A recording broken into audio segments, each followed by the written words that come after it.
Welcome to Face, the program that frontally discusses political and social issues in Nigeria. The weekly program brought to you on Wednesday by 6 p.m. Nigerian time, anchored by Prince Ewemade Concourse, powered by GCSDN. Join us.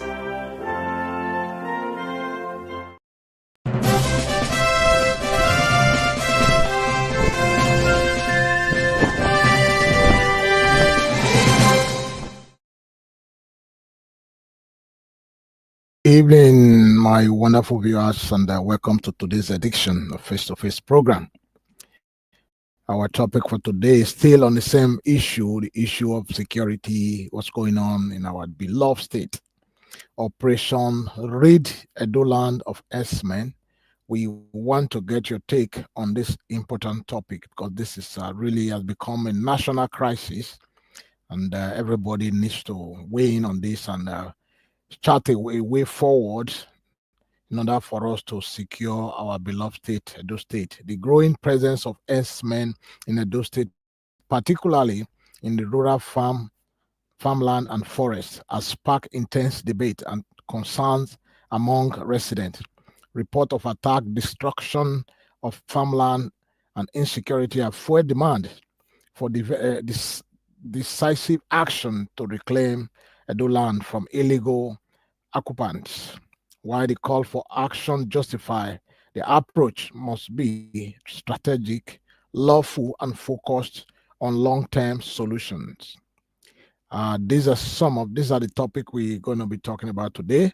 I also have my brother is going to be joining me in the studio to discuss this important topic. The security challenge, Edo State, like every other state, like other states in the southern Nigeria, has experienced rising tension between local farmers, nomadic herdsmen, the eviction of farmland, destruction of crop, and violent clashes have led to death, displacement, economic losses. Many communities now live in fear, unable to farm or move freely. The government failure to enforce security measures has worsened the situation, leading to call for self-defense and action. Self-defense. Yes, some persons are calling for self-defense. Well, before we continue, let me bring my brother to the studio.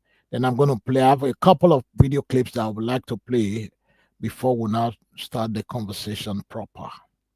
Welcome. If you are joining us for the first time, please share the video. Like and share and subscribe to our channel where you can get undiluted facts, truth, speaking to power every Wednesday.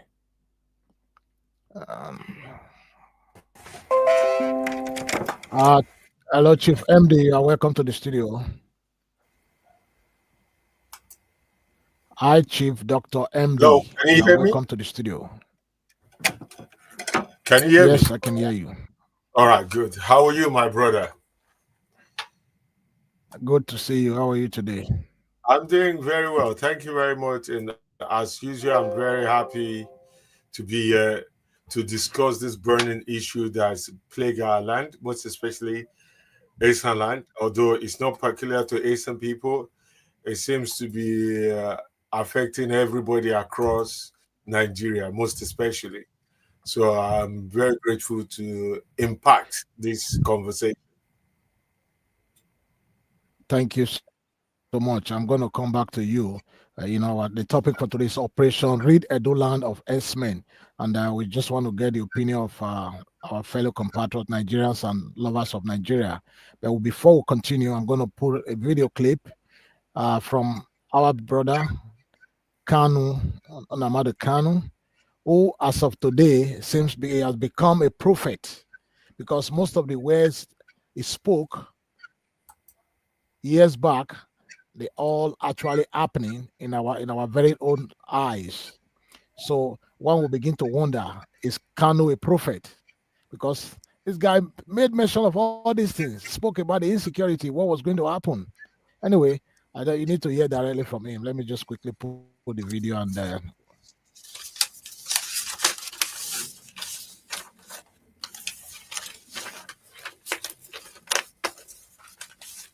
being pursued by any specific or particular government or regime, not where they come from. When people tell you nonsense about it is our turn, why don't we wait till 2023? They are only deceiving you. And if you allow yourselves to be deceived, things can only get worse.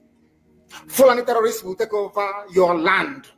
Time and time again, I have warned you on this very matter, but some of you never ever listened. I told our Yoruba friends that this thing you're supporting, this very evil government you're supporting, when they tagged IPOB a terrorist group, you supported them. You are going to pay a very heavy price for it. Had the Yoruba journalist stood up and said, IPOB did nothing wrong, you cannot tag them a terrorist group, believe you me, by today, you will not have Fulani people occupying Yoruba forests and farmlands. Because in this life, what goes around comes around.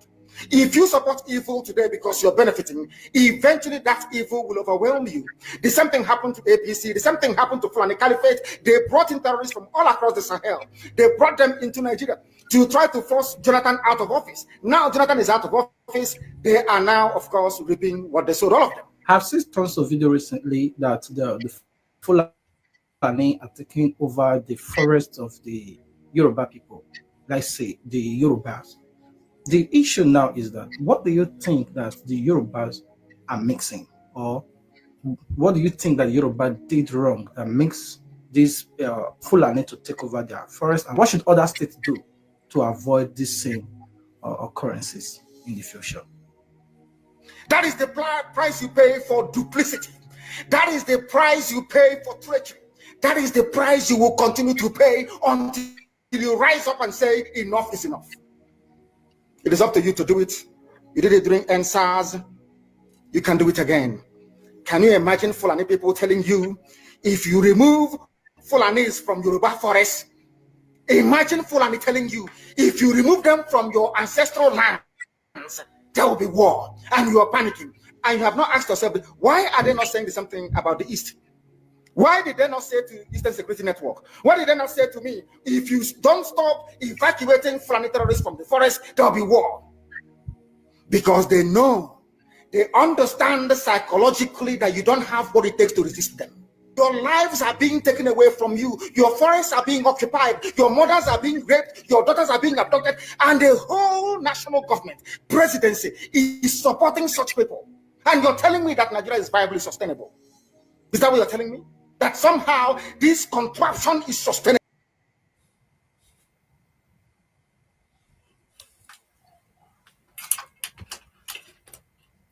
Hello.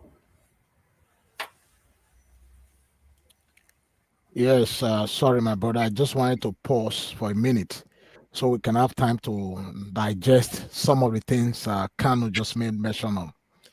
Kanu spoke, you heard him, he spoke about how the Fulani Herdsmen is taking over our forest. And you and I can equally agree today that what is going on is exactly what Kanu said, that they were going to take over the southwest, including the Yoruba land. As we speak today, nobody in Edo State, especially those our brothers and family who lives in the rural area, they are unable to farm, they are unable to sleep with their two eyes closed. That takes me to the next video. I'm coming back. Let me just quickly, let me put the next video so you can also see what just happened. Then we'll come back again to the Kanu's video.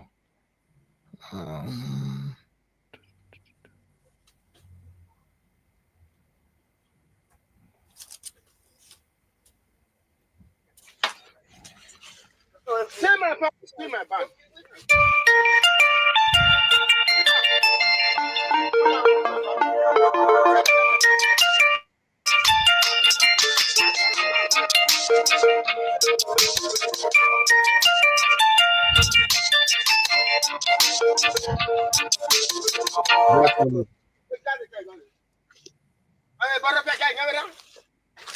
Yeah, shut. Yeah, I bought them on the Marusa. Yeah, it was happening. Yeah. Oh, wow, now.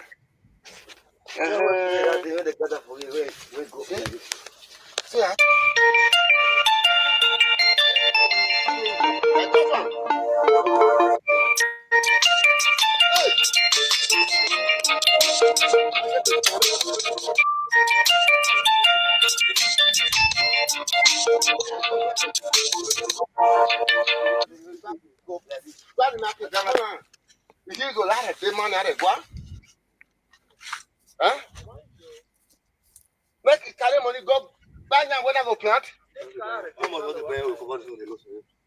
How much I'll take buy now? Oh, government, I beg you, make una listen to me.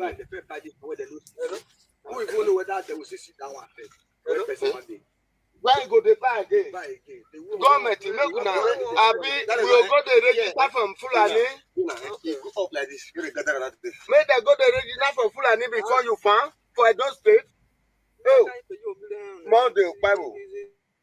I beg you, we say you go help us now, make us vote for you. Listen to me. Listen to me.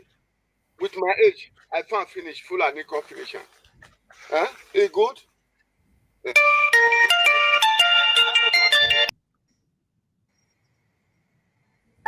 Because they don't want to leave me, and I want them to go. They don't want to leave this. Yes, my brother, we are back. Yes, you just also saw the video of a farmer in Edo, some part in Edo Central, Edo North. All the crowd of yam that was being kept, and there's a way the farmers back in those days they used to preserve their yam. You can see how the Fulani Herdsmen destroyed every single yam that was being kept there.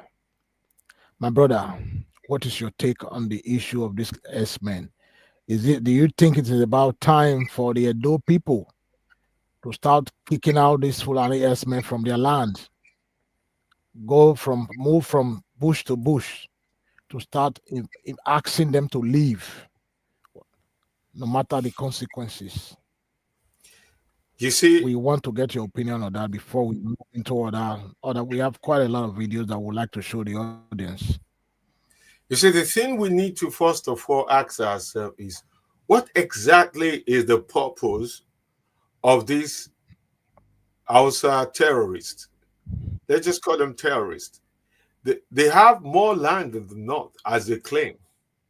They have more forest, more land, more space in the north.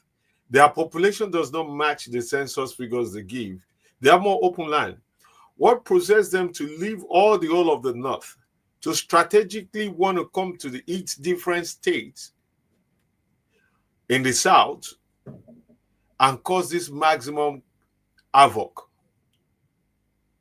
What is the end goal? I'll tell you, somebody only just enlightened that to me last night when we were speaking. There are two things they're trying to achieve. One of them is population displacement. And the second one is economic control. If you notice right now, majority of the states in the south, even ordinary tomato, we don't grow it anymore in the south. I'm just saying tomato. Averagely take 3 to 6 months. Okra. 90% of the food we eat right now come from the north. In order for them to be able to control the south, they must take away your ability to feed and sustain yourself.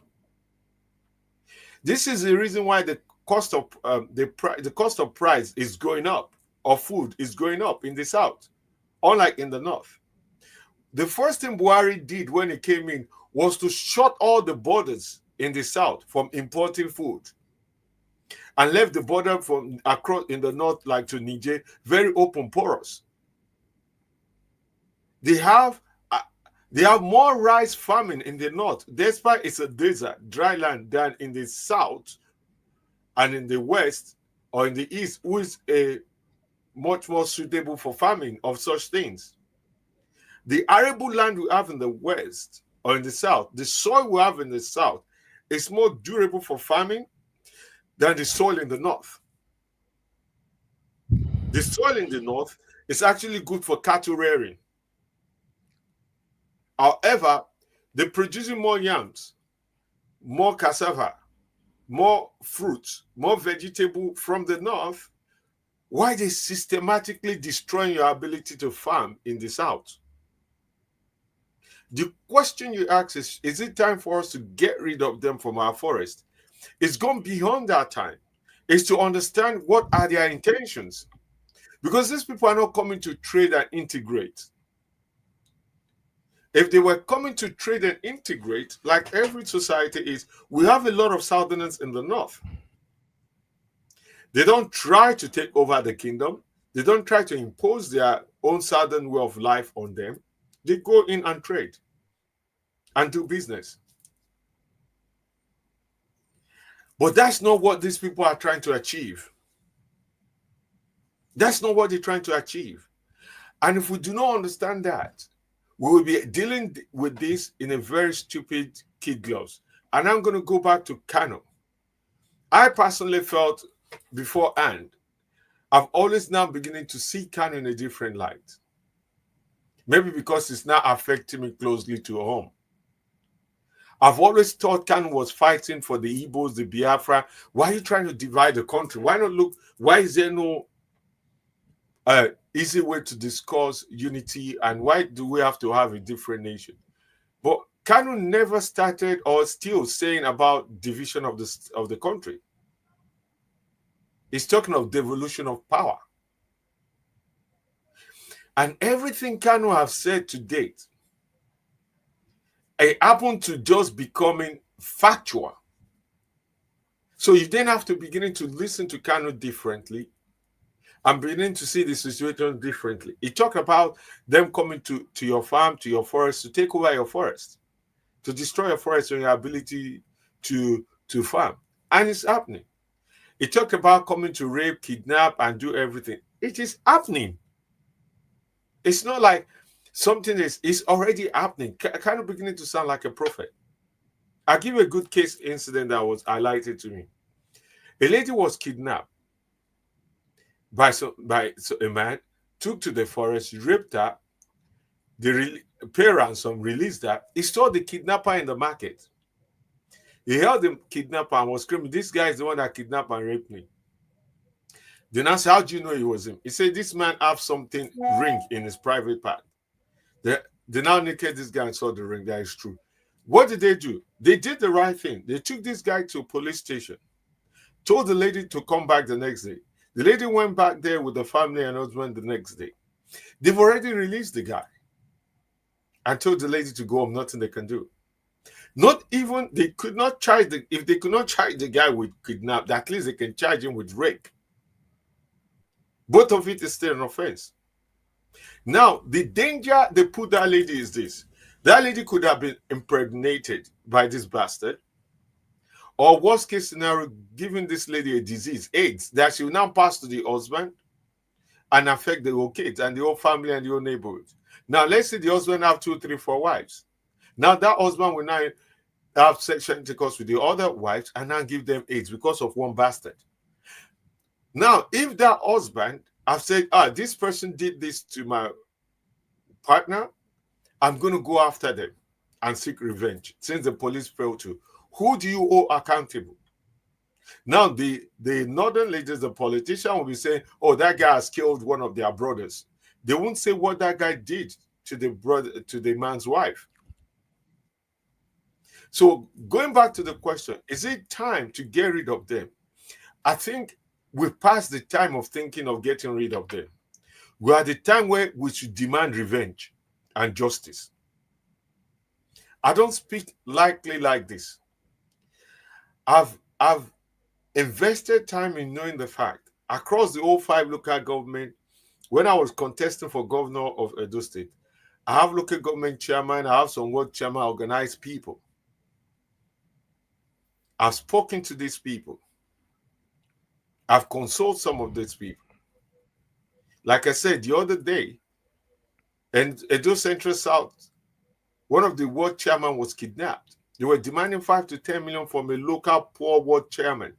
They were not targeting that man. They know he didn't have 10 million to give them.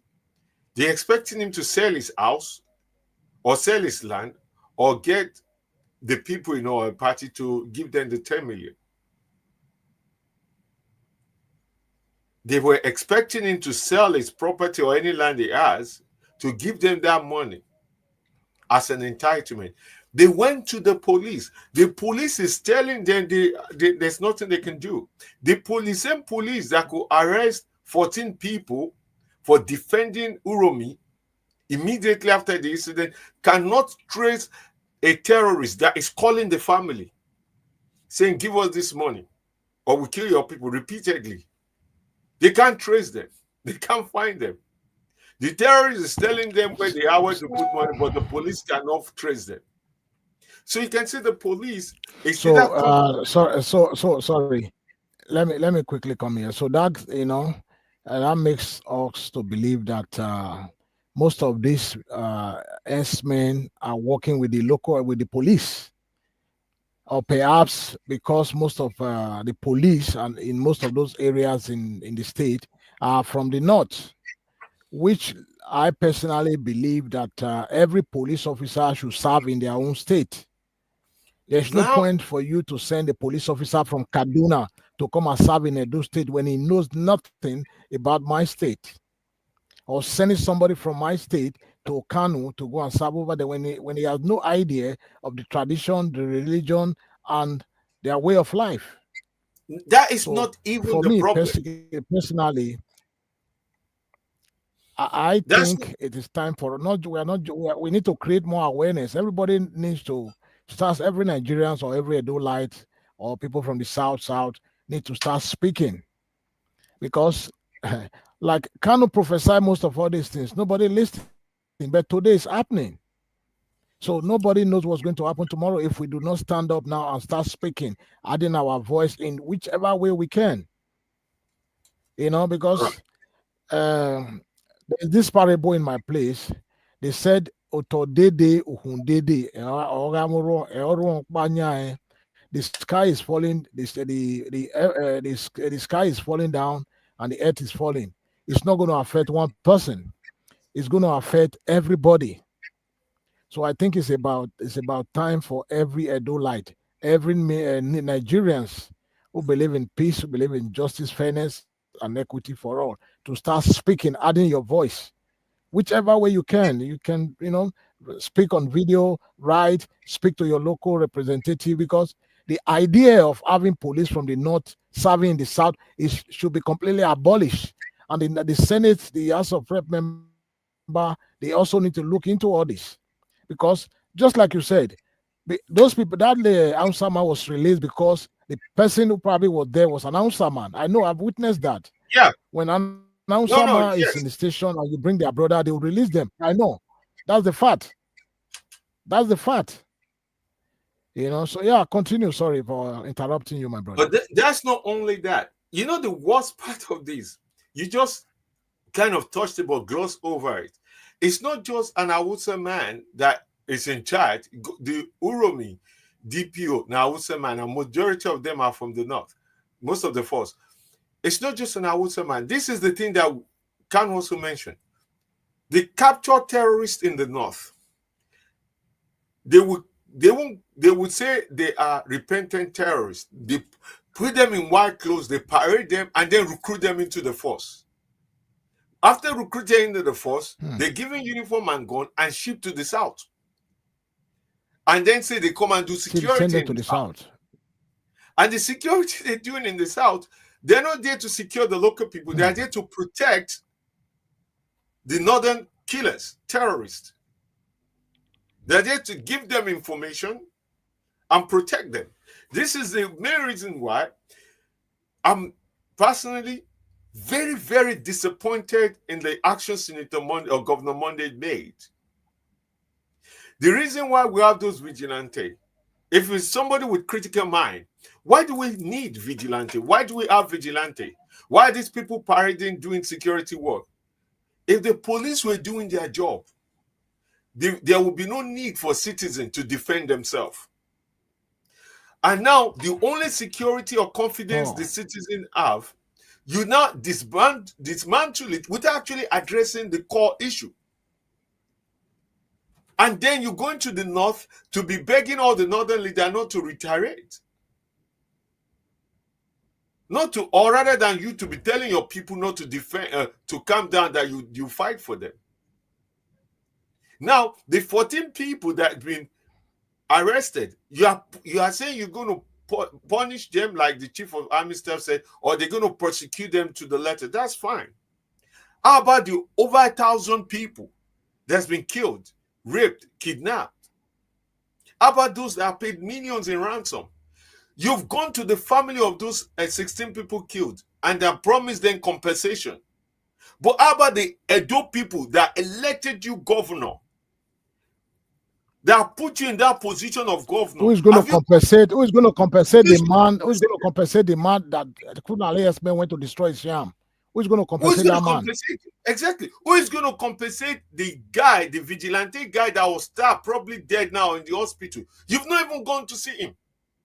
You've not think of going to cover his hospital bills, seen it. But the terrorist, the one that escaped, you've already promised to cover all their medical expenses and compensation from Edo State money.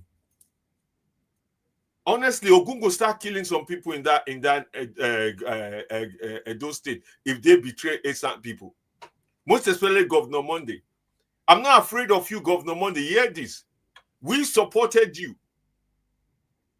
We supported you to defend, protect us, Edo people, all the length and breadth. We're not supporting you to betray us. You want to take Edo State money to go and use it to compensate terrorist family. But those who are the victim of this same terrorist, you've not won. Say what you do for them. Not the farmers, not the victim, not not even the town.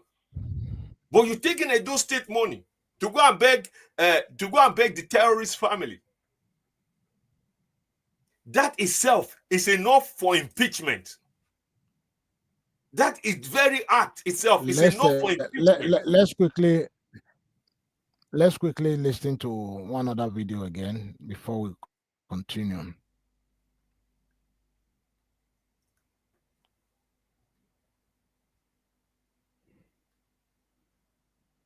People complaining that justice for Deborah, justice for Deborah. So, if you haven't forgotten the Southerners, Deborah was not killed just for no reason. Deborah was killed because she abused the holy prophet, our beloved prophet, Prophet Muhammad sallallahu alaihi wasallam.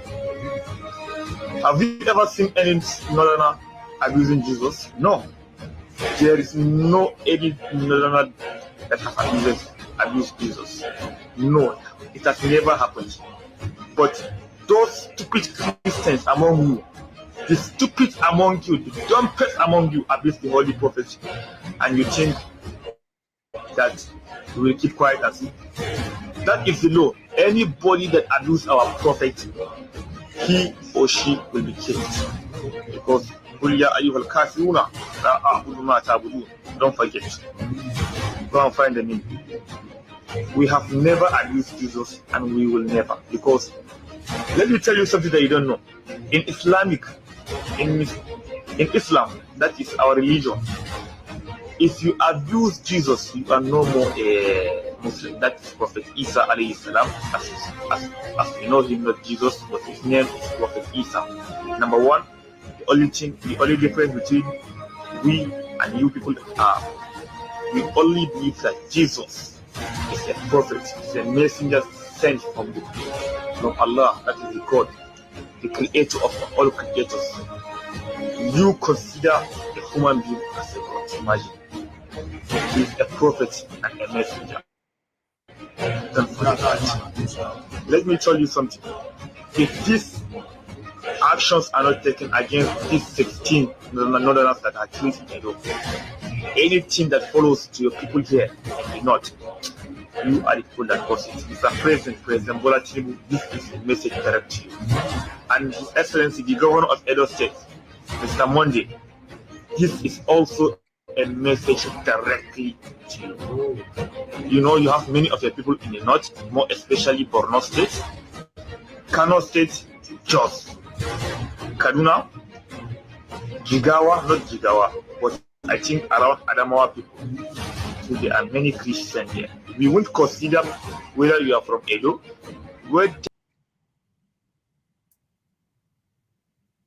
Hello.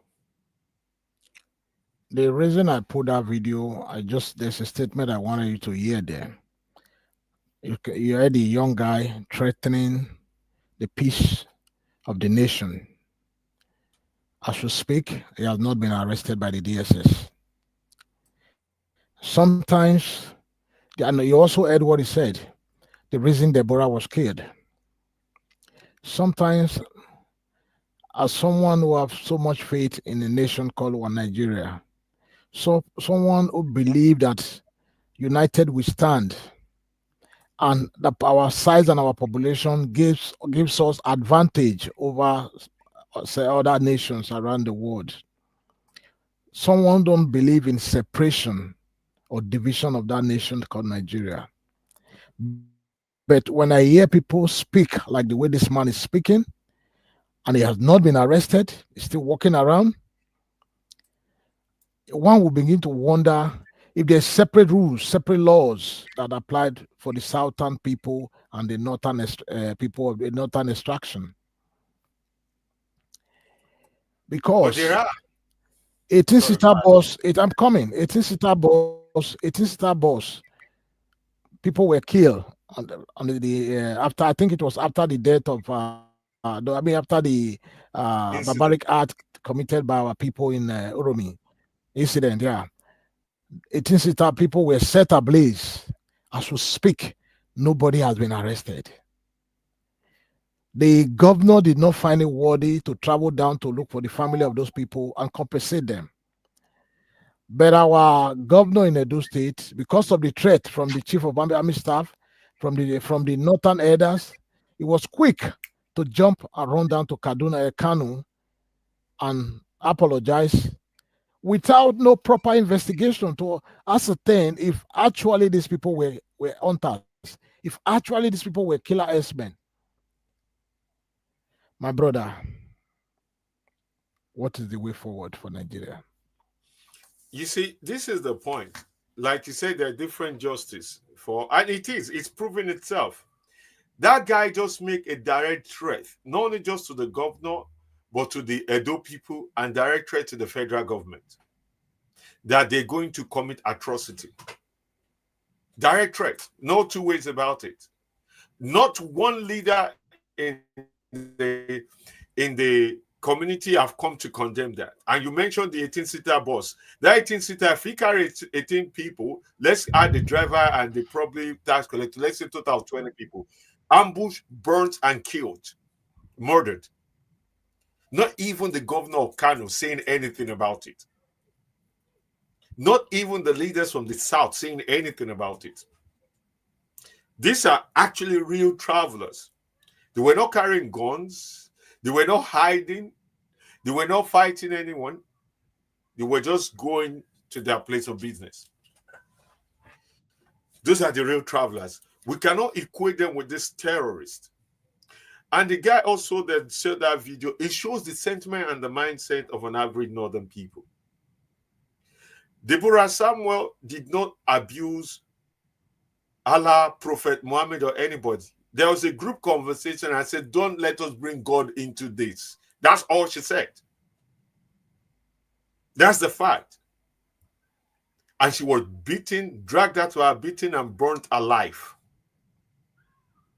She didn't abuse Prophet Muhammad and everything. And then again, what we must not allow, this is the reason why we must brand these people for what they are terrorists. What happened in Uromi? It wasn't about Christian versus Muslim. It wasn't about Asian people versus Hausa people. It was about humanity versus terrorists. Humanity versus wrongdoing. It was about people protecting themselves from evil. Now, if the North say they want to retaliate because they're going to attack our brothers from Asian land or whoever from the South or whatever in the North, fine. Esan people are warriors. We will kill everything in Esan land and burn the house to the ground. I personally, I will turn to Kanu. I will go and turn to Kanu. Ogun will kill all of them. Listen, we can't. If we carry on to threaten one another, no. Hold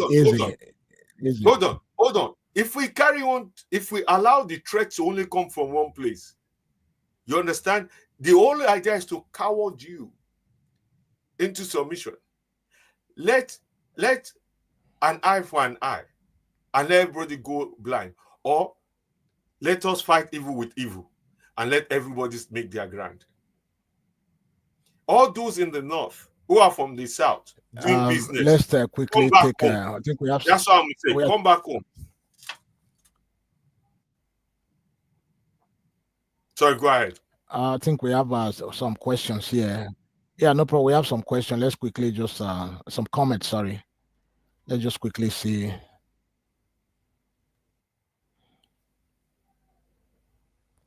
Robos Maguts just said hi or something. Then another one from Henry. Oh, guys, we are just beating around the bush. Who owns this cow? Let's cut the chase. The owner must be responsible for the shepherd action. It is very unfortunate we shy away from the responsibility. My brother Henry, thank you. What you said is not far from the truth. The truth of the matter is, I think for some of us who believe in one nation, one indivisible nation called Nigeria, we are beginning to reassess our stand on the issue of one nation called Nigeria, because a lot of things that is going on doesn't make any sense. And you can see from what just happened over the last 1 week, over the death of this Herdsmen, this killer Herdsmen, this Boko terrorists. That's what they are. But I'm sorry for the way they were killed. But they are killer Herdsmen, they are terrorists, because nobody leave their home and come to another man's land with AK-47. I would not leave Edo State and go to northern part of Nigeria and start living in the bush with AK-47. So there's nothing anybody is going to tell me that those people were not criminal, they were not criminal, or they didn't have any criminal intention, or they were not bandits or Herdsmen as alleged, because they were found with guns. Why will you travel from all the way from your state to another man's state with AK-47? In all this, where are the police? How do they move around with AK-47? Where are they leaving the north to come and hunt in the south? My dear brother. Since I was born over 5 score years ago, I have never heard that an announcer man would travel from north to come and farm in the south. It's only recently under the faith leadership of Buhari that all of them started migrating in droves into the southern part of Nigeria, into the forest, taking refuge in our forest. This is the truth. They are not hunters, they are killer Herdsmen, they are terrorists, and that's what they are. I'm sorry again for the way they were killed, but they are terrorists and they are killer Herdsmen. Point blank. We don't need to shy away from this. And the sooner we rise up as indigenous of Edo State to chase these people out, if the governor cannot do the job by himself, he should go out of that office and let somebody else come in. Because he's supposed to be the chief security officer of Edo State. All it takes is a drone. If you don't want to go, buy a proper drone and monitor the whole forest within Edo State. If possible, you can kill all of them in the bush, because they are not supposed to be there. How many Edo people or how many Southern people will leave south and go to the north and start living in the bush? How many? Do you know of any, Chief MD? Hell no. Hell no. This is the problem, right? This is the classic problem. Most of the leaders of the South are hypocrite and coward. And they think the northern people will give them some political position if they kowtow to them. They should go and ask Rotimi Amechi when was the transportation minister. He built all the rail link all the north, all the way to Niger, and built the biggest train station in Niger thinking come 2023 they will endorse him for presidency, rather than actually trying to build real link commerce that will link the South and the North, the East, the West, and everything. He didn't do that. Even went that far in the campaign saying if they did not support him, all this project is doing to please them, it will stop because he knew he was doing the wrong thing. And this is exactly what the northern southern politicians are doing, whereas the northern politicians don't give a damn rat's. Why is it that Senator Monday quickly flew to the north to go and beg them in the north, and he could not have gone to see all the NOJs in Esa land and to tell your people that I know they're angry, tell them to calm down. Let them calm down. I'm going to make sure the security people address this issue. Let them don't start any vigilante attack. He didn't do that. He didn't even care. He's boasting that he's going to bring the people who defended their wives, their children to justice. Not at the same time protecting the terrorists. Not saying we're going to get to the root of this. Why do we have terrorists in our farm? What kind of animals are they hunting in our farm?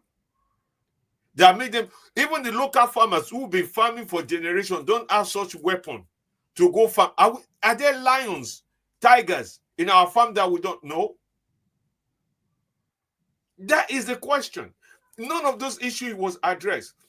I'm saying to you, God help me get into Edo politics. Senator Monday will be impeached if he used Edo money to compensate terrorists while he leave the victim of terrorism in Edo State without any compensation. He must be impeached because that's Edo's money, not his money. If he used Edo money to compensate terrorists and their family, whereas you ignore the victim, the Esan people in this case, the Edo people in general, who has been victim of kidnapping, rape, killing, then you've done a disservice and you've actually violated your oath of office. And as such, he must be impeached. He must be impeached. Governor Monday must be impeached if he did that, because that's a bastard move to do. It's a betrayal of Edo people, most especially Esan people. Those young men who rise up to defend. No, it is. Those young men who rise up to defend Esan people, their brothers, their wives, their children, their sisters. You've now betrayed them for a terrorist. That's what we must call a spade a spade. This is the reason why we are not progressing. We are not addressing the big elephant in the room.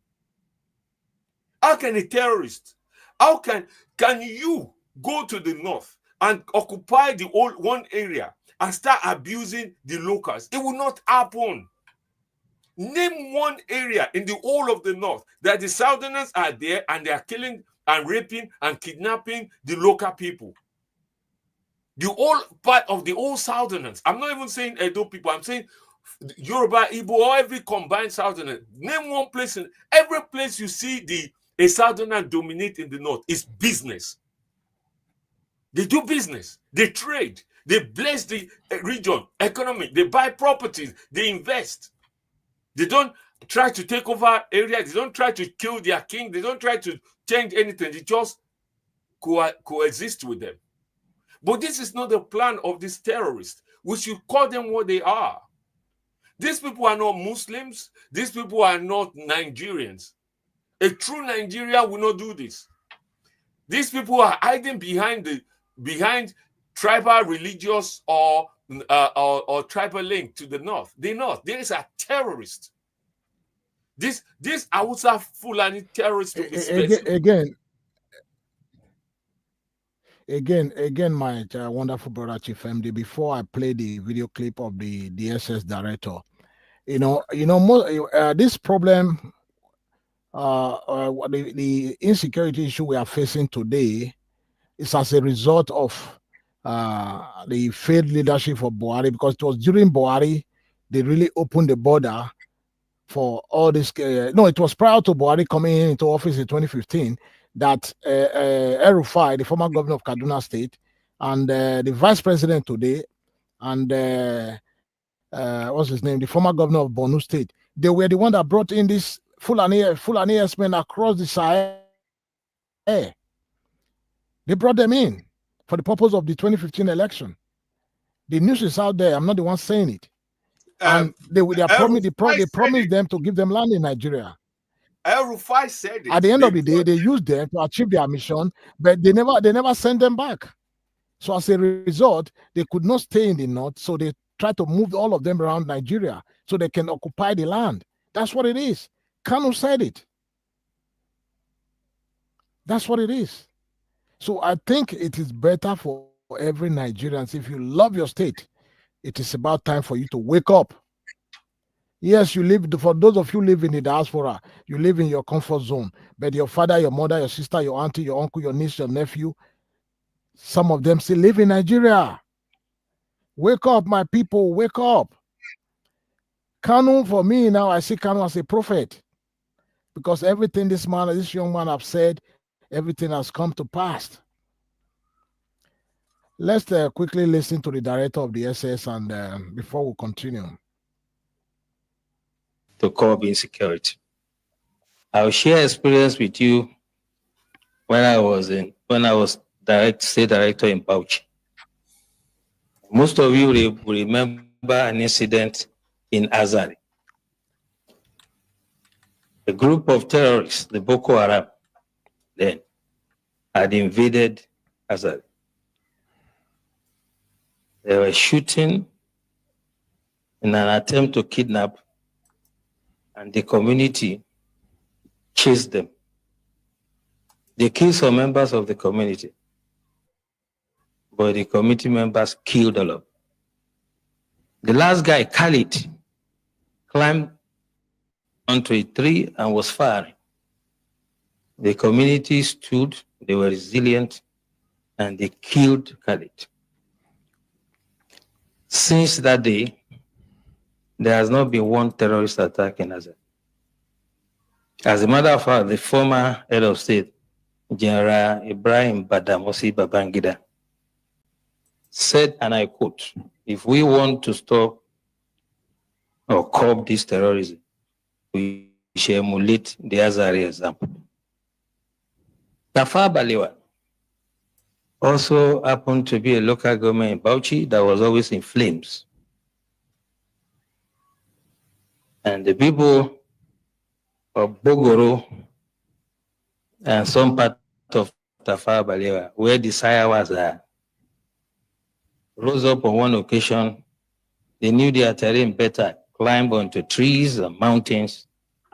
When the invaders came,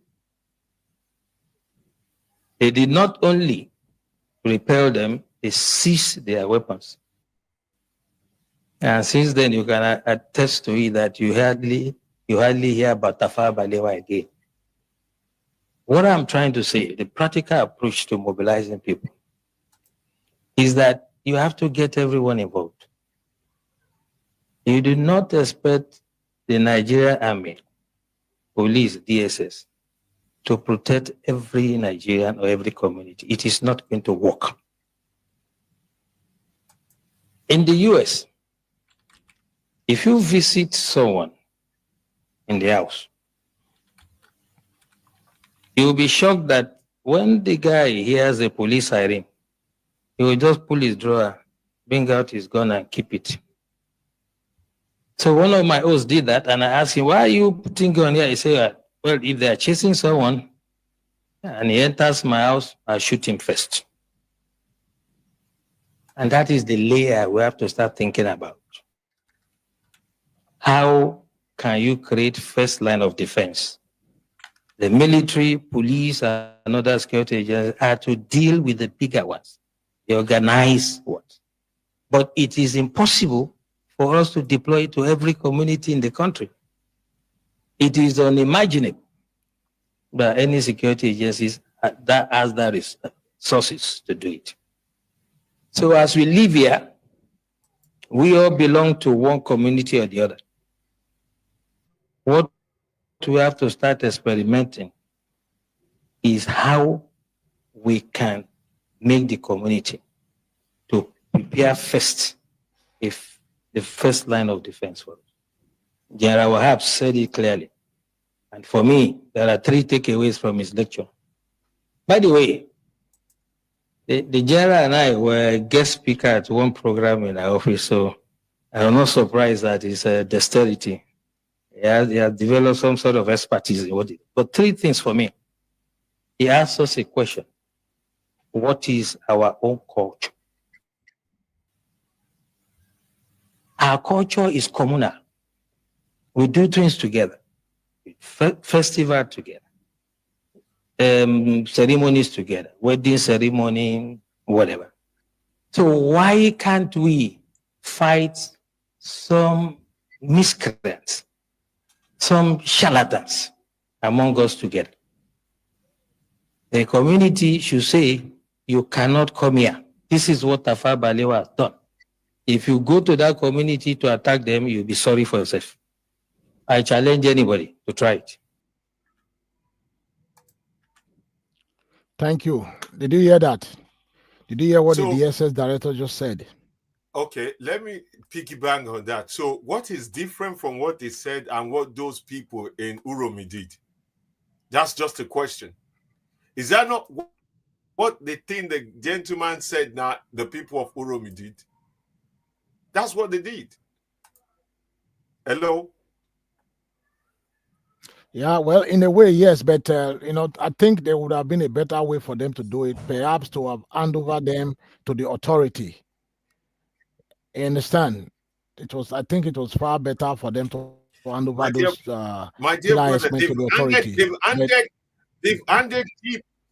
Let's just stop, please. Don't do that with me and you. We are brothers. Don't do that. They've done that already. They've handed a lot of people they've apprehended to the authority. Let me give you another information that I know. You know these vigilante boys, when they saw the rate of kidnapping going on, they form a team. They use their local gun, going into farm to forest, chasing these people out. Governor Monday ordered that they should retrieve their gun from them, that they should not allow them to carry gun to go chase them away, whereas the kidnappers have guns. Evidence shows. The kidnappers, the killers have guns. The same Governor Monday who disbanded the only defense line an average citizen in Eastern Land in Edo State have, it disarmed them from having guns. Whereas the kidnappers is trying to protect their right for having guns. And the northern people are able to paint these people as innocent hunters. How innocent hunters are they? What are they hunting? Innocent hunters. You traveled away from the north to come and hunt in the south. Apparently not. Apparently not. What, based on the information? Are they hunting this antelope and grass cutter and taking it back to north? Exactly. Let me even blast your bubble. I watched an interview of General Sise, a retired general, on one of the news channel. It's local, man. It's an intelligent gathering, man. And it's deeply rooted in Easternland. One of the summation and information, I also tried to call around to confirm. What happened is the vigilante boys had an information because they've been chasing this group of terrorists around Easternland that they are being loaded on one of the trucks, Dangote trucks, leaving Edo State.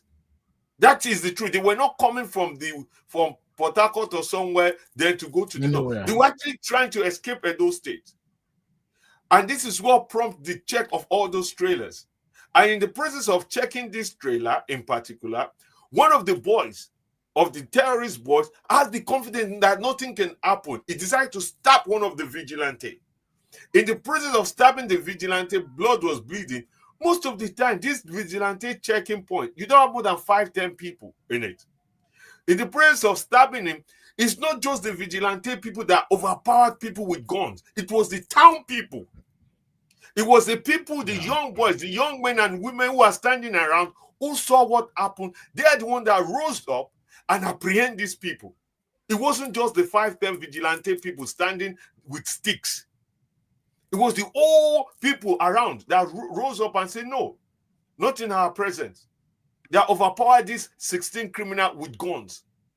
So what this gentleman is saying is what the Asian people try to do. In a way, that's what they did. That's what they did because they said the community should form. The community should form the first line of defense because the military, the police cannot be everywhere. The military cannot be everywhere. The first line Yeah, of it's defense, the community. the first line of defense the community have is the vigilante. What was the first decision Governor Monday did? Without critical thinking or due process to analyze the issue, it dismantled the vigilante group, opened up all Eastern land for abuse and revenge. Not only that, you're not trying to criminalize them, to attack. Now you're not trying to criminalize them. Not only criminalize them, victimize the victim. And then you now immediately sack the director. I think you need to send this video to Mondo Peolo. You have his number. Send this video to him. I will also send it to Dennis. Send this video to him. Both of their numbers. I'm not interested in send it. Send it to both of them. Send it to both of them. The first thing he needs to do, he needs to quickly reverse that. If they need to be properly documented, the vigilante, properly document them. You need to, and also create employment for the young boys where there's no job. They can become your local vigilante security to stop abuse of these herdsmen. And then also you need to restore CP Badin back. CP Badin is not the commissioner of police. It's not the #1 chief security officer of the state. It's Governor Monday. So he has no power over DSS, even though he's a retired commissioner. He has no power over the DSS. He has no power over the police, the army, or anyone. He can only seek their support. Even the vigilante, they are not directly underneath him. This is vigilante that came up, local people. Is trying to manage all that and get the support of the army. And you sacked him when this is something that just grew organic. The defense of Eastern by these young, brave people, better than Governor Monday, grew organically from the deprivation and suffering they were facing in the hands of these terrorists. I tell you something. You know, right now, every part of Uromi, that a bubbling town growing to a city, by 6, 7 o'clock, all the indigents, they've run into their house. All you will see parading outside. If you don't have fear of the kidnapping. All you see parading outside are Hausa boys looking for something. If you don't have security with you and you are not ready, when I'm in Eastern land, I'll normally go with security. I don't stay out late. By 6:30, I don't reach my location. Don't lock down. I've said apart from if it's police, if you see anything, don't stop. Run it over. So how long would our people continue to live in fear? For how long would this continue in our land? For how long? And in all this, what is the chief security officer of Edo State doing? What is he doing in all this? What the chief security officer, that's Governor Monday, let us be specific, is going around going to beg the people of the north without actually going to the people who have been victimized and giving them his assurance. I'm going to make sure none of these people come to your town to destroy your farm, kidnap and kill your children, your wife, your husband. I'm going to put all the security vote that's up to $1 billion every month into securing your state. And the next action it needs to do, rather than having one director general of security, you should have regional, each senatorial district. Now, I'm going to make you director general of security, coordinate with, make it pass through the house, the state house, make it an official state house backing that has the power to coordinate this security arm from the local police, the armed forces around that area, and make it a parliamentary power, an official office. That DG for Eastern Central, Edo North, Edo South, will have the now power to actually influence or control the police in that district. Now, that DG will now be able to form an organized security and be able to address issues directly within that region, rather than one man you have that's trying to run around the whole state, where even you, the mounting officer, can do. The commissioner, or we already have a commissioner of police. That commissioner will overlook the whole state. Now, underneath that commissioner is a civilian appointed DG, who also will be coordinating with the commissioner of police and with the governor. That person will be Edo Central one person. That person will also have an office. He needs to now have his own team, a security team, combined with the civilian and as well with the forces. And within that DG will now be liaising with each of the onojids in those areas to make sure that their citizens are protected. If anything happens, they report to him in that region, that person go after the problem. That's it. And that's what I would have thought that would have been a much more appropriate thing to do. Have a regional security DG who will control the security affairs of that regional place. The commissioner of police will oversee the whole state, report directly through the channels. And that person can coordinate both the vigilante. Why don't you send some of this your suggestion, what you just suggested here today?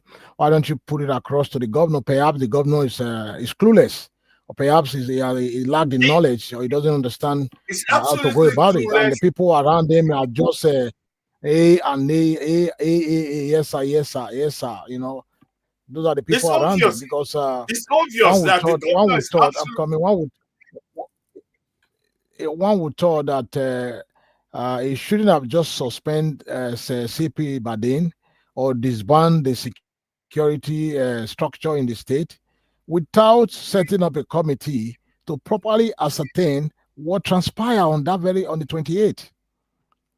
Anybody with a rightful mind or a proper sense of humor would have probably set up a committee to investigate what happened before taking any action.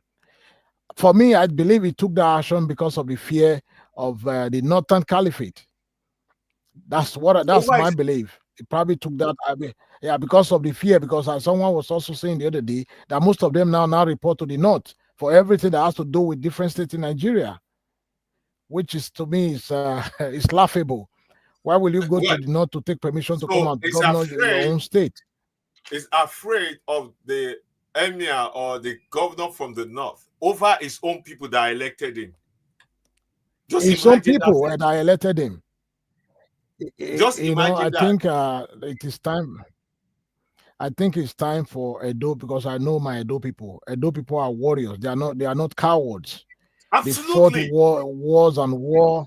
They've sacrificed to build the empire used to call the former empire known as the Benin Empire. They fought wars, dug moat, to fight war then. But so for me, we are still warriors. So nobody can cajole us into backing down into whatever they want. It's impossible, So I think it's about time for Edo people to rise up. If the governor is not ready, prepared to do to stick by the people, do what is right for them, I think it's about time that the Edo people do the needful. The community leaders, our traditional institutions, they need to also, step up, to ensure peace reign, because right now people can go to farm. That's the reason things are so expensive in Benin. Nobody can go to farm. Nobody can sleep with their two eyes closed, because the Fulani Herdsmen is all over in our bushes. They're all over everywhere. You saw the incident. There's a video. I don't want to play it, from Ovia Southwest. People were massacred, butchered like animals. I don't want to play because it's too. For me, I think YouTube will probably take my channel down if I had to play that video. So that's why they want to play that video. I have the video here, but I can't play it. With the incident that just happened a few days ago in Ovia Southwest, people massacred, slaughtered like meat. And you are telling us not to fight back, or you are asking us not to fight back. Our people will fight back. The governor, you better sit up. You need to sit up, because what you are doing right now is not the right thing. Whoever is advising you, they are misleading you. I know your legs are still shaking because of the verdict of the tribunal, which I believe probably prompted some of the reasons you probably went to start begging Kanu, so that they don't kick you out of the office through the tribunal. But I don't believe anybody will kick you out if God wants you to be there for the people. So you need to stand with your people, stick with them through thick and thin. They voted you into power, or whatever means you came into power, that's fine. But I believe God gave you the power to be there as the governor. You cannot abandon your people during their time of need, and you go and be paying some killer herdsmen who were unfortunately killed because of the atrocity they've been committing. People are tired. When you push somebody to the wall, what do you expect? They will reverse back to you when there's nowhere for them to go. That's what the people of Oromi just did. And I'm sure if you don't take care of the security issue in Edo State, people will probably do more. People will do more because they are frustrated, they are tired.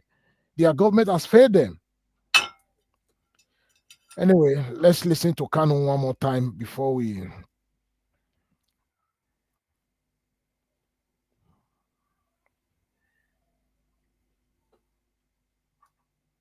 For you. That is the end game. That is the outcome. If you doubt me, go and do a bit of research. Ask yourself, who are the Hausa people? Who are the Nupe people? Who are the Bachama people? All of these people were steamrolled by the Fulani march to the Atlantic Ocean. And now they're in Yoruba land. They're in their forests. They are in their forests. And who is going to drive them away from there? If not the Yoruba youths. Forget about your useless governors. Your elders are very strong. I love Yoruba elders. The way they behave, the way they talk. Very, very strong. They said they support Akeredolu. There's a governor from Edo State. They support him in what he's doing. People must come out to say that enough is enough. When you travel to the north, do you live in the forest in the north? The Igbo people in Sabongeri in Kanu, are they living of course it's Hausa land, are they living in the forest? They came to the town, they work very hard, they build houses, they build mansions, they develop the entire place. Is that not what they do? What are Fulani people doing in our forest? Nobody can answer that question. They say that they're pastoralists. World aspiring to be a member of the UN Security Council, where you move cattle from place to place. Are you people well at all? You so-called Nigerians, are you normal in the brain? I'm asking you a simple question. Show me a country that aspires to be in the 21st century, moving cattle from place to place, telling me they're grazing. Which country is that? Please tell me. All of you don't have any shame. When you have people, an entire presidency coming out to defend a very primitive, archaic agricultural practice, then you know you embrace serious mess. You are in one almighty trouble, I'm telling you. People are in a mess. The Holland that you get your pig milk from, do they move cattle from Rotterdam to Amsterdam? I'm asking you a simple question. But they produce the pig milk that you're drinking every blessed day. Why can't Fulani produce pig milk in Sokoto? Why can't they produce carnation milk in Kanu? They have the cattle.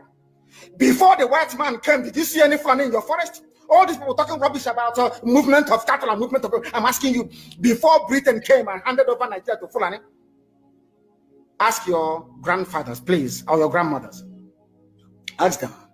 Okay, what is the... Hello? We can continue to listen to Kanu today, but every single thing that this man has said is all facts. That's the truth. Everything he has spoken about, they are all facts. It pains me because it's very unfortunate that we are where we are as a nation. It pains me because I'm one of those who have a deaf ears to what Kanu says. Like, oh, this guy is too, because all I heard is through what the media of the Nigerian medium trade, and there's so much painted in, like it's the devil incarnate who is trying to destroy one Nigeria. And if people are not, that's why it's good to always listen to people. If people are not careful, majority of us, I will include myself, initially fell into that trap until somebody questioned me and said, have you actually ever listened to Kanu? And the person who told me this is not even a Nigerian. And I said, no, this only happened 2023. I said, no, and I asked the person, but why? He said, if Kanu wasn't an Igbo man, if it was like a Yoruba person saying that, or let's say somebody not an Igbo person saying that, do you know this guy will be seen as an hero? I said, do you even know Nigeria at all? He said, what is the difference? Until I started listening to him. Everything Kanu have said has happened. The projection of what is going on to happen, Kanu have said it and given example if we don't take necessary caution. I'm going to restrict my own to Edo State. Governor Monday, I, Chief Daniel Egongo Akumoka Matthews, campaign and support you. And I believe in comparison, you are one of the best person as at the time to take Edo State forward. Because I have a private discussion with you. You talk about education reform. You talk about public health reform. You talk about security. You talk about investment in agriculture. You talk about road. And you talk about safety. You have all these concepts. I share my ideas in full brief with you, and you embrace them. And you discuss with me that these are the kind of ideas you want to push further. I'm going to add to that advice and part of my security advice. For the love of the people who elected you, you can only be seen as an hero in your own town, not anywhere else. This is where your honor lies. You need to do the first thing first. You need to now appoint DG of security for each of the regions. You need to pass it through the state house so that they will have the backing of the state and they will have the law on their side. That authority must also extend it with a budget from security vote for each of these DG to coordinate all the security armed forces, including the vigilante in that region. They report to him. That including the vigilante. The current vigilante system, you need to reinstall it and allow the new DG of each region to reform it and license them appropriately. Even the vigilante itself, due to lack of jobs and opportunities, that is a job recruitment. You're going to have a lot of young people who are out of work, doing nothing, able to get back to work. You need to now get rid of these terrorists in the farm so that the local people can go into farming and go into industrialized farming as well. You need to, if those, I will say one of them will say they are farmers. You need to restrict them to a farming land where they do a proper farming in terms of cattle rearing, and take away the freedom of them roaming from one farm to each farm, destroying farmers. You also need to give farmers compensation who farm have been destroyed by these terrorists. You need to have a mechanism where those farmers are now compensated. And you also need to pass a law. If any cattle rearer decide to go into anybody's farm and destroy their farm, that person have the right to defend themselves. And the cattle owners must compensate them. Those cattle are not owned by those people pushing it around with a stick. They are owned by somebody. If they come to your farm, you have the right to defend your farm, because you have the right to defend yourself. Or the cattle owner must compensate them. They must create a mechanism for that. And finally, you must compensate every Herdsmen people or Edo people who has fallen victim of this terrorist before you compensate anybody outside that. Those terrorists, that the vigilante defended Herdsmen land from, are criminals. Before you start going to compensate their family, you must first compensate the Herdsmen people, Edo people that's been their victim. If you take Edo money, add in money to go and compensate terrorist family, to go and treat terrorists that escape, may the God of our ancestors judge you. And you do not compensate the Edo people who have suffered in the hands of these terrorists, may the God of our ancestors judge you. May he judge you to the 4th generation because you are betraying your true source. We are not afraid of anyone. Some people, most especially where I'm from, Amedochan, we are warriors. Uromi people are warriors. We are not afraid. Come hell, come sun. We will die standing. We will never fall down on our knees to no one. Where I'm from in Amedochan, we don't bow for no one. So I beg Governor Mondi, I beg him from the bottom of my heart, if he doesn't want 10 times of Sunday Ugbowo, 10 times of Kanu to rise from Herdsmen land because of his mismanagement of this, if he doesn't want that to happen, he should do the right thing. He must compensate all those Herdsmen people, all those Edo people who lost their farm, who's lost their family to this terrorist. Before he compensates any of those terrorists, he must address the insecurity by reappointing CP Ibadan and now have regional district DG. He must do that. Failure to do that and anything else, the House must impeach Senator Monday or Governor Monday because it's derelict of his duty. It does not know where his loyalty lies. I've supported him. I thought he was the best person, but he hasn't shown judgment. I'm heartbroken. I'm saddened that the first thing he did was to victimize the victim, was to now looking for a way to punish the victim, who rose up to defend the land where he has failed, where the security apparatus in Edo State has failed. He first of all disarmed them. Then now you are now to criminalize them. And now the North are threatening your people of carnage.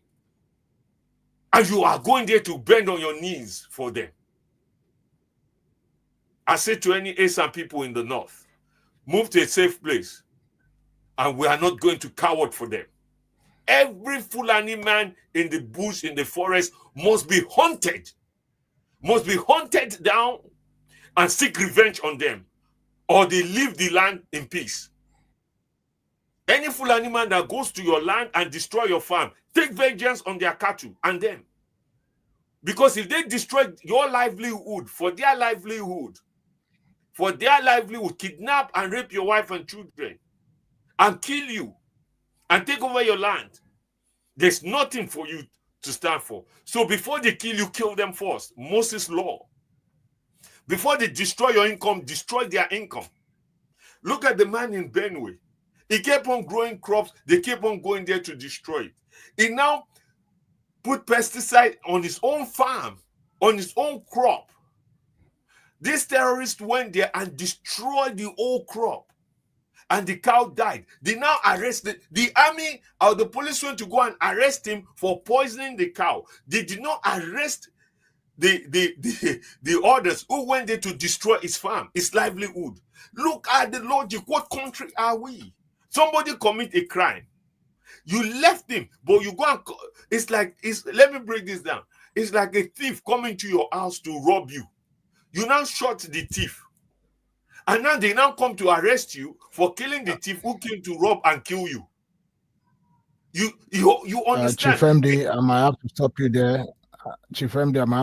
We're out of time. If you just want to summarize, and add your closing remark. Thank you so much.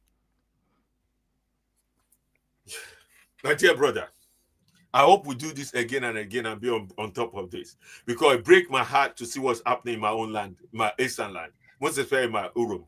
So I want to address the Uromi people. And I also want to address my king, the Onoji. Onoji, I appeal to you. Hey, sir. To my own Zaki, my king, please, this is the time we need you to rise. You are our father. You can't keep quiet in this. Your position as our father is not the political position. You represent us and the gods. You represent before, present, and our future. And a king that does not protect his people will end up being a king without a kingdom. Onoji, sir, with due respect, it's time to speak on the behalf of all our grief in Eastern land, most especially Urum. I appeal to the Onoji. He must rise now and show us our kingship leadership, that we have a true Onoji, a true king, a true father, who will stand and die for us, not coward to the pressure from outsider, not go on his knees to beg for forgiveness for outsider or acceptance of outsider for him to be king. He's a king ordained by tradition, by culture, and by the gods. He is a king. It's not a religious king, it's a traditional king. And no one can take his position. So nothing for him to fear, but fear itself. So I want him to rise up now and speak to us and call us and tell us how to defend our mother's land and the land of our ancestor from every part of it. Every village, every street, every bush, every forest, every farm. Onoje, it's time for you to come out and speak to us and call us to action and call us to stand up as men, as warriors, to defend our land, not to go on our knees to beg the northerners. And I call the youth of Eastern land. I say, listen and listen carefully. The plan of this Fulani are not just economical. They're trying to take over your land. They're trying to destroy your culture and your identity. They're trying to take your power of income so that you forever be begging them for food. If you cannot farm, they will always bring food from the north for you and sell it to you at any price.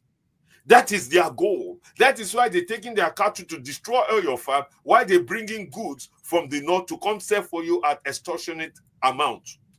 If you cannot farm, you have to buy their own yam. If you cannot farm tomato, you have to buy their tomato. That is why they're bringing the cow to come destroy your farm. So that then after that, they will chase you away from your own land and take over your land and appoint an emir.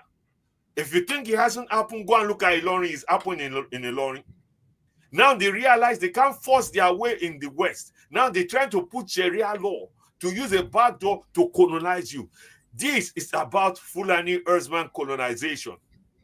Destroying your kingdom, your way of life, raping your wife, your children. So, over here, some in arise. Some people in arise. It's time for you to defend the land. Whatever it takes, it's time for you to defend the land. It's better you die as a man than live as a coward. While your wife is being raped, your children is being raped, your brother, sister is being kidnapped and killed. It's better you die with and rest with your ancestor with pride than live as a coward and your ancestor cannot stand you. You betray your ancestors. May the God of our fathers, of our father, the God of Israel, our ancestor, all the gods of Israel rise and fight these enemies and set us free. I speak as a chief. This is not a battle of Christian or Muslim. Because these people are killing everybody. This is not I'm against the northern people. This is me speaking as a person in defense of my own people. I've had people, my own friends, who are from the north. They are asking me what happened in Esaland to those people is very bad. How come I feel like I'm supporting those criminals who killed those Hausa people? And I said to them, I said, when have you ever spoken out about what you say your own brothers are doing in Esaland? Are you also using the same energy to condemn? Chief MD, thank you. You know, so let me just say this. Esan people, it's time not to relent. Not to relent. Reform and regroup the vigilante group. We in the diaspora will sponsor it. Going forward, we will look for a way we're already discussing it, to sponsor the vigilante group, to defend Thank you so much. Thank you so much, Chief MD. Thank you so much. Thank you so much. Thank you for so much, my wonderful brother. I know if I give you more time, you will continue to speak and speak and speak. You are like a parrot. What no they cease for inside parrot mouth. No, so I'm not gonna give you time past that one. So my fellow compatriots, the people of my Edo State, my beloved home state, I'm going to speak in Benin for some minutes because I need to speak to our royal father.